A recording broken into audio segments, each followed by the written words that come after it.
Okay, this is the part 2 of our Getting Started with Chicken series, and you may be wondering, why are we standing in the wood shop? Well, this is actually where we set up our brooder, and instead of just trying to explain things to you, our experience in the past, we thought we're going to be so committed to this video and so committed to our YouTube audience that watches this that we went and we bought chickens today.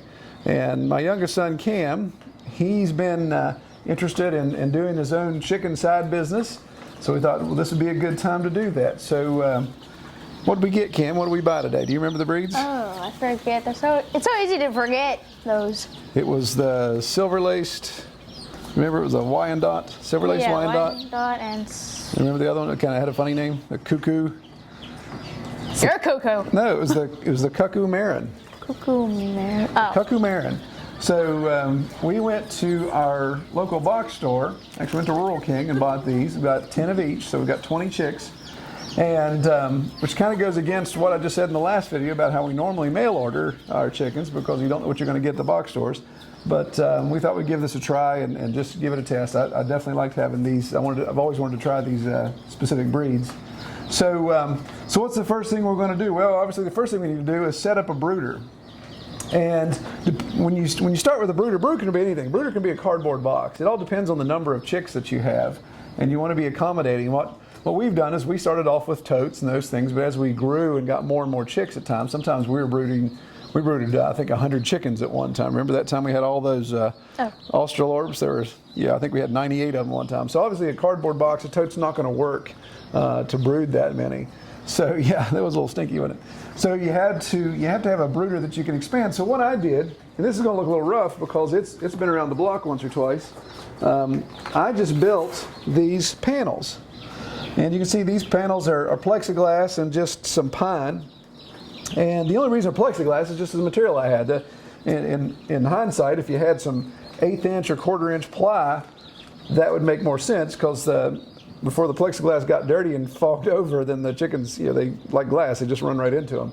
It's a little hard on them sometimes. But the whole point in doing this, you want to hold this here for me, Kim? The whole point in doing this was to make it modular.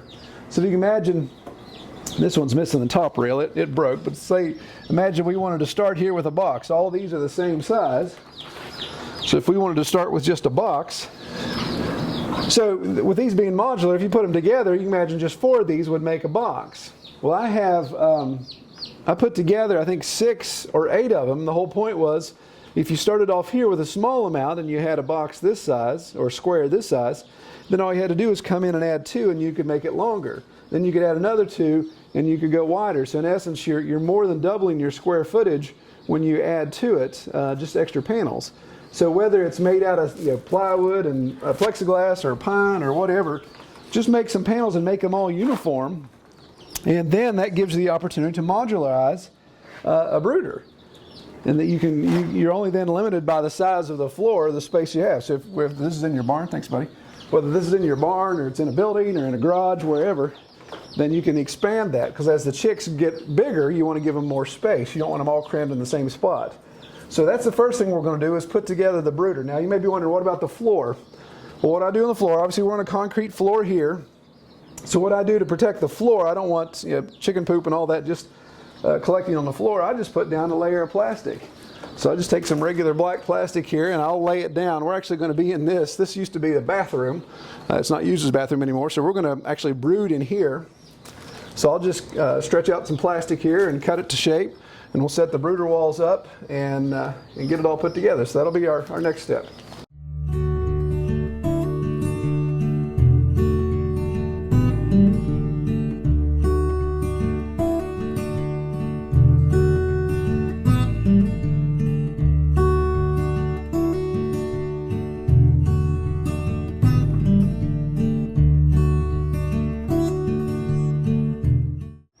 Okay, so we got our brooder wall set up, and again, because we're doing it inside this old bathroom, we're restricted by the walls, or I would be using the full size of the brooder. You can see I'm kind of using the walls of the bathroom to cheat a little bit. So if you were in an open area, that's why the modular element would really help well. It would allow you to expand as you need be, expand as you need it. So we put plastic down. One thing I can't stress enough with the plastic is you obviously don't scrimp on the plastic, because even these little guys, as they get bigger and they start to scratch, if you're not using like a 40 mil plastic or something like that, their little claws can dig through that, and then all that will start leaking in there.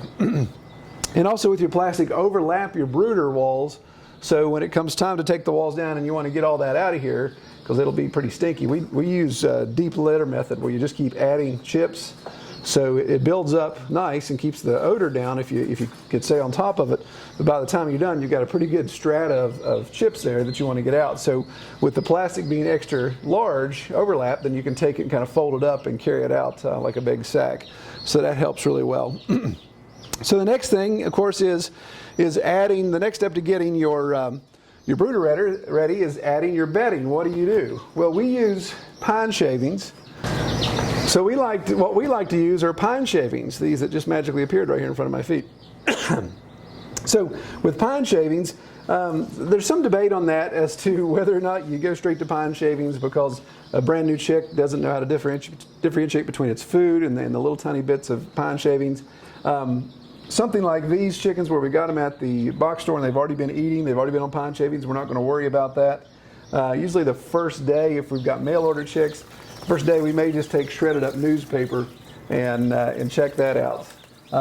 Again, you want to try to keep from, you could just go with the straight plastic, but things I've read and experienced with brand new chicks that you've mail ordered, those are only 2 or 3 day old at most, that if you put them on a slick surface like that, their little legs, that could actually cause to have legs splay issues. They'll actually displace their legs and could cause issues there. So not a slick surface. So we've just taken a chance with the pine shavings. Usually, just maybe first day with some paper, shredded up newspaper, and then switch to pine shavings pretty quickly. But since these came from a box store, they've already been in a tub with pine shavings. They've already been introduced to food. I don't know how old they are. They look like they're probably less than a week, but so they've got that experience. So what we're going to do is just spread out some pine shavings here, and then we'll get everything else set up and we'll be ready to go. We'll go over some other details of what you need to get started.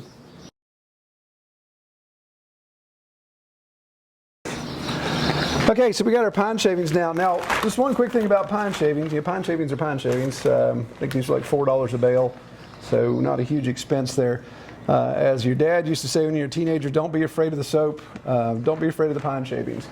You really can't have too much. The pine shavings are that carbon that's going to help digest and break down all that ammonia and all that chicken poop. So I don't think he said that. So they're really going to work well with one another. So the more pine shavings you do, the more you're going to be able to reduce the odor from the chicken poop.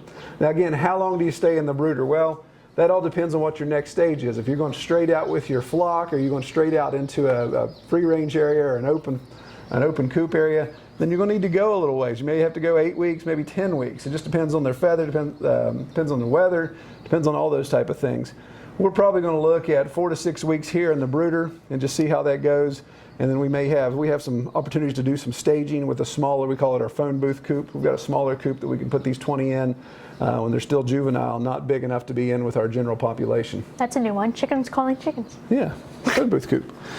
So one thing to keep in mind too, with anytime you're getting chicks from somewhere else and you've already got a flock, you want to make sure you can do some quarantining. And we usually say quarantine for 2 weeks. Now this is just naturally going to be a quarantine because we're going to have chicks here in the brooder in the wood shop, and our main flock is way down the property. So not an issue. But the reason why you're in quarantine is, especially coming from like a box store, is what type of diseases could possibly be picked up. Those would manifest themselves with these chicks within that 2 week window. So if they would you come down here and they're all dead, then yeah, that sucks. It's a shame that you lost all your chicks, but at least you didn't get to your other chickens sick. You didn't spread that disease or whatever that issue was. So however you do this, some people have brooders that are directly in their coop, and that is an idea. You can do that, but just keep in mind you're not dealing with any quarantine there, so you could have some issues. Okay, so real quick, let's talk about, so we've got our pine shavings down. We could put chicks out there and get them going, but we want to talk about our feeders and waters and other things. So there's really 3 pieces left that you need for a good brooder. One is your feeder. And of course, we've been using these for years. You can get these at a box store or whatever. A little scoop of food, lid comes down, holds off. basically what that does is it keeps the little chicks, they love to scratch like crazy. So the benefit of these is it still gives them access to the feed, but they're not standing in it, pooping in it as much, and they're not scratching it all over the place. So it just helps cut down on the loss of feed there. Again, you could just use a bowl or a lid or whatever. Waters, we use these little bell waters, and we just use the bigger ones as they get bigger. And so you can, of course, fill these up. Thing you got to watch, these leak around the edges, and if you put them in uneven, then there's a chance they're gonna leak and get that pine shaving wet, and obviously you have a mold issue on there. Not too crazy about these, just kind of go with what we have. I've used nipples before, the chicken nipples, which it seems like some chicks do well on it, some don't. So you could always do that, but even with chicken nipples, when they bang those little tabs to get the water to come out, there's still some leakage, so you're still going to have water in your shavings. So that's where you have to change those shavings out if they're getting wet and not do a deep litter. One thing to think about with water, instead of going straight to the bell water, if you've got mail order chicks, and they literally are a day or two old, and they've never been, they've hatched right out of the shell, they've been put in a box, and they've been shipped to you. So that's how that normally works with a mail order chick. It's never been introduced to water or feed or anything like that. So what we recommend when they come in the mail, if they seem to have a long trip and they're lethargic and those type of things, you may even want to start with some electrolyte, like Pedialyte or something like that, to get them started. So you can put a little bit of that in a bowl or dip their beaks in it, that type of thing. We usually start with just a little Tupperware thing of water and fill that up for them to drink. But as you take them out of the box, dip their beaks in it. So you're just introducing them to that moisture, that water, and like, oh, okay, this is water, so that's when they know to come back to. But what we do also, just for safety measures, you look at this doesn't look too deep, but to a chick, this is like a 4-foot swimming pool. So what we do is we put a bunch of marbles in there. Remember putting all the marbles in that? Yeah, and you lost them. Yeah, I lost my marbles, yeah. Isn't that the truth? No wonder he's so crazy. Yeah. So we fill all this with marbles and, of course, fill it with water as well. So what happens if a chick jumps up here and gets crazy and decides he's going to do a belly flop in this water, he's not going to drown because he can stand on the marble. So they can still get water to drink.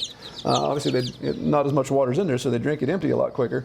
But do that for a couple days. Maybe the first 3 or 4 days, you've got the marbles in there, and then you can take them out once they're getting more stable in their legs. They can walk around, do that type of thing. So that's one other tip with the water. Okay, so the last thing you need is a heat light. Now, the heat light, I can't stress enough the disclaimer of this. Please, please, please, if you're going to use any type of heat like this can and will burn your house down, your barn down, your whatever down. If it comes in contact with your pine shavings, come in contact with other stuff. So please make sure you're extra careful with using a heat light. What we do, if you're going to hang it, like we have this paint pole that we stick across the brooder walls, and I even have screws in the top of the brooder walls that hold this in place. It kind of just locks down like that. So what we do, as you can see, instead of just hanging this with a hook, we actually have the paint pole going through one of the clamp arms of that. So there's no way that's going to come off of there. And if you're going to use a hook, then maybe use a double hook or do something else there. So you've got some redundancy. Because if this would fall while it was on into those pine shavings, then it's over. You're not only going to lose all your chicks, but you're probably going to lose the building it's in. So please, if you're going to use these, be very careful with it.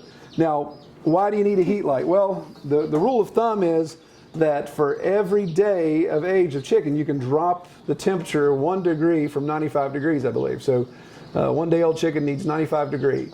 A 2 day old chicken needs 94, 93, all the way down. Now that's, obviously you're not going to sit there and measure the temperature every day and try to way to reduce that. What we do, you see with the size of our brooder, this is where a larger brooder comes in handy. What we do is we set the light up at a certain spot on the brooder where we can feel, okay, it feels, we're getting roughly 90 degrees, 95 degrees, whatever, down in this specific area directly underneath the light. But they have all the rest of the brooder to get away. So a chick's smart enough to know, okay, I'm burning up, I'm going to go somewhere where it's not as hot. So they'll self-regulate, they'll walk out. So you can come down, we've come down before, and you'll see the chickens actually laying in a ring. The dead center of it, they're not there because it's too hot, but they'll be just on the outskirts of it, and they'll be there just taking a break or sleeping or whatever, and they're fine. So that's why a bigger brooder is pretty handy, because you can set your heat light up in a certain spot and they'll go to it. Just make sure you don't put your water or your feed under the heat light, because if it's too hot and the chicks are I got to get something to drink or I got to get something to eat, and they're getting under that heat, that could cause them to stress out. So usually put your food and water elsewhere, your heat light here. Okay, one other word of warning. See this one is? See what's going on here? This is what happens when you buy Chinese junk. This is a perfect example of the last time I used this light bulb was only holding on by one wire element. So obviously it's not like that's going to fall and catch something on fire. I mean, it's going to be hot for just a couple seconds, and it didn't come completely out. But now that socket is inside that this light fixture that I got to figure out how to get out of there without slicing my fingers open. So again, you just... That's when you take a raw potato. Raw potato, yeah. Well, that's the thing. It's not broken, so I might have to take a pair of pliers or something. And it didn't break the light. It actually just... There's a seal in there that just... You put seals in there? Yeah, we don't need comic relief in the video. So yeah, it didn't. It's just like the solder or the adhesion came loose because of the intense heat. So I'll have to fix that, obviously. So one last detail about heat light. What color heat light? Well, you can get the reds or you can get the whites. The only reason for the reds, if you want them to look like the chicken nuggets at McDonald's, you use the red light while they're hanging out in there. No, actually, the red light, do you know what the red light's for? Do you remember? Extra heat? No, it wasn't extra heat. It was a protection element. What happens, chickens are notorious for picking on one another, especially as they establish the pecking order as a new flock. So a red light will disguise wounds better. So if a chicken's got a torn up toenail, we had that one time. You remember that? We had the one chicken that's toenail was torn up and it bled. You may have been too young. But the other chicks kept come over and just nailing it. So that poor chicken's toe would never heal because they're like, oh, look, blood, pow, and just keep wearing that thing out. So a red light helps disguise some of that stuff so you don't have that issue. There's really only benefit between a red and a white. They both put off the same amount of heat. Red just looks cooler. And it's also a stopping light for chicken Yeah, traffic. it tells them to stop, exactly. Don't go too fast. So that's the last piece you need there. Those three components. So we'll put all this together and we'll come back and discuss some more. It's time to put the chickens in the brooder. Putting them in one at a time. Cute little cheeky.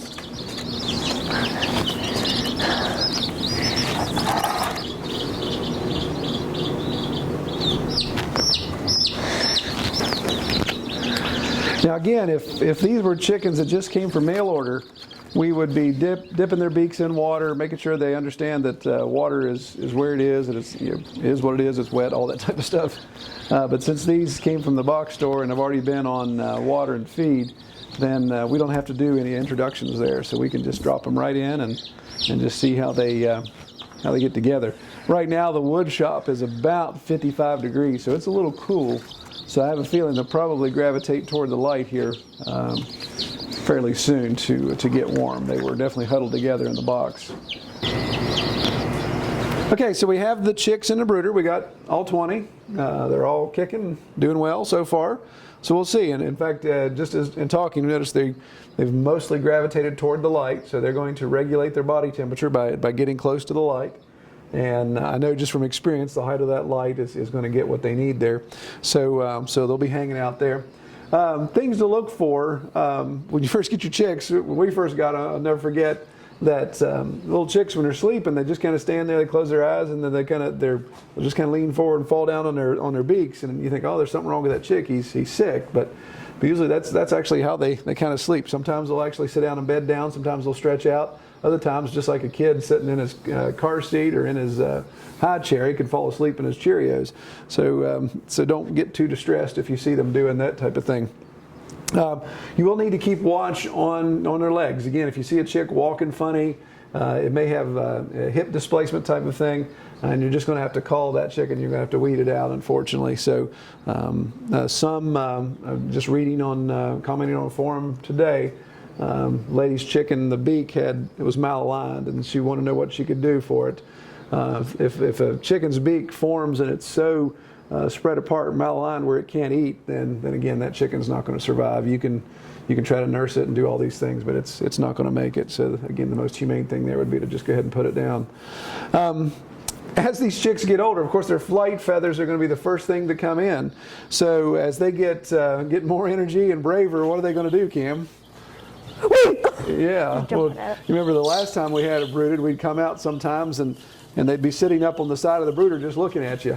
So what we do in a couple weeks from now, we'll take some poultry netting. It's just the fiberglass netting that you can get at box stores, really inexpensive stuff. And we just stretch that across the top, and that keeps them from shooting up in there and getting out of the brooder.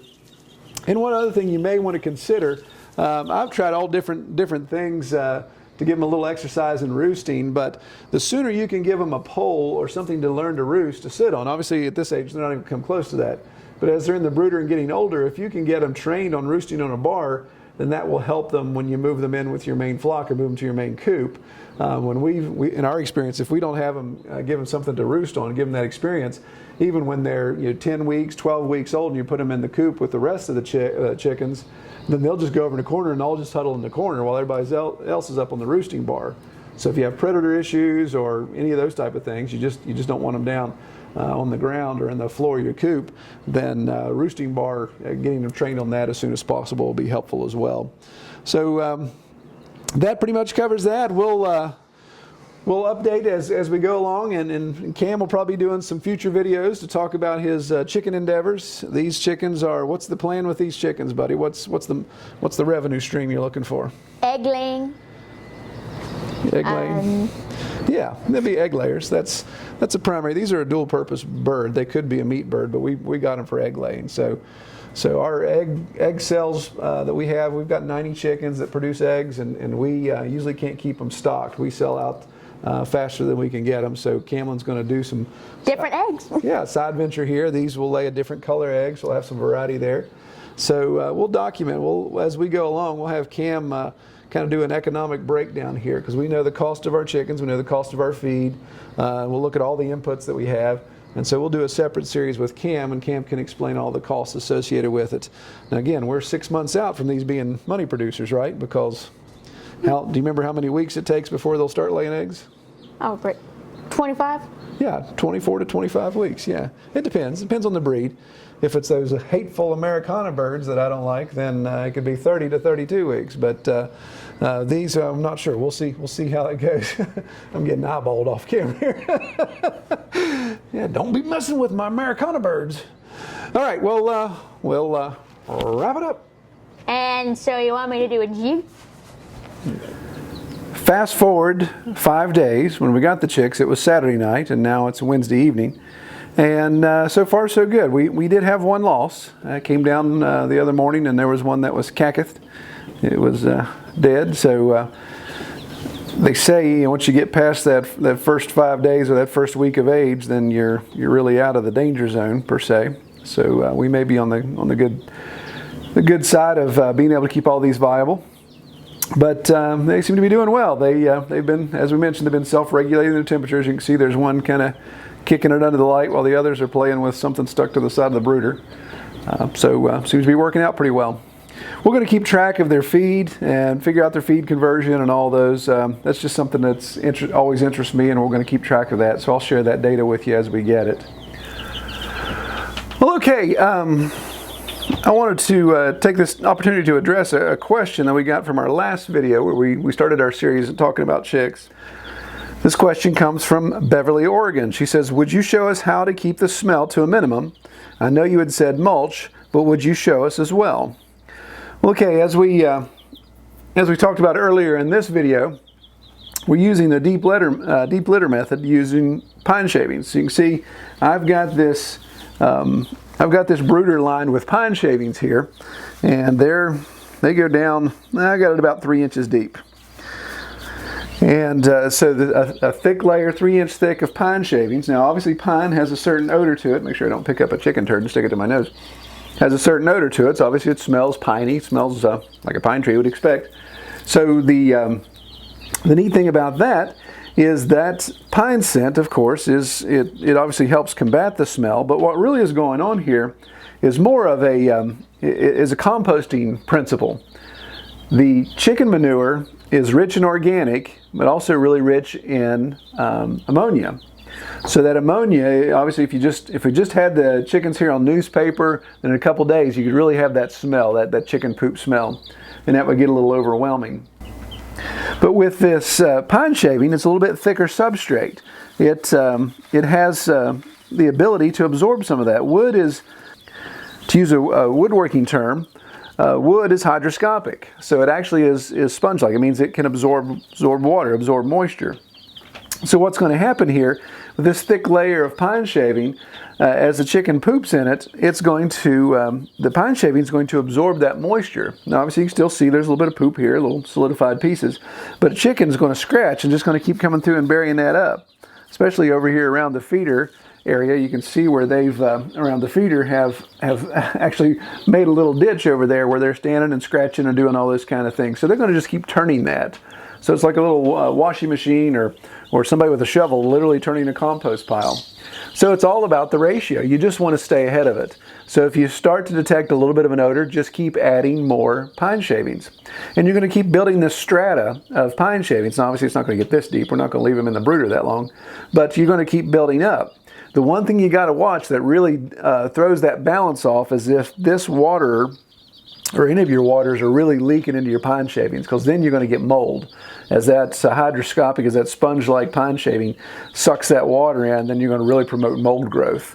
So we use these waters, and I even put them, there's a little metal lid that I've got this one sitting in, so it helps keep the water out of it. Now, it's one of those things, as you get to bigger waters and as the chickens start getting bigger and they like to get in there and flip the water around, then you're going to have a little bit of that. So I try to come in and remove the wet portion of the pine shavings, and that's another good reason for the plastic. It keeps it from spreading out too much, so I can just come in with a shovel and maybe scoop out a small corner here that's wet, throw that out into the compost pile and put new pine shavings in. But that'll really keep the smell down. I mean, surprisingly, obviously it's only been 5 days, but there's zero odor. I mean, to me it smells like a pine forest right now where we're sitting. And if I keep adding those bales, then they'll be in good shape. And the size of this brooder, one bale would cover me for another couple weeks. So you're looking at maybe $4 every couple weeks to really keep that smell down. So that's something handy to have if you're going to brood inside a building that's maybe your garage, maybe your basement, those type of things. That helps keep the smell down. So I hope that answers your question, Beverly. All right, well, one thing I want to do is circumvent the questions that may come. Yes, I did get a haircut. Much like a spring sheep, I have been shorn. I do it once a year whether I need it or not. So that obviously may affect continuity in videos going forward. So if you see me with super long hair, I'm not wearing a wig. And if you see me with short hair, then you know it's up to date. But anyway, I digress. So what I'd like you to do is, if you have any questions about this chicken series that we're doing, we have some good questions coming in already through multiple channels there. If you have any questions, please send them to us. Either just comment below with a question and we'll try to address it. You can send us an email through our form on our website. Just let us know if we're missing something or you want to get more detail of what we're talking about, then we'd be more than happy to dive into that. We're going to do a couple more weeks of this, I think, as we get into talking about housing next week, fencing and those type of things. We'll continue on. Well, if you haven't, we please ask that you subscribe. Again, subscription just gives us a reinforcement to keep going, and obviously lets you know that we've got new footage coming out. We try to do every Friday. That's what we're shooting for. So subscription is just going to give you that notification that we've got something new out there. So we'd appreciate that.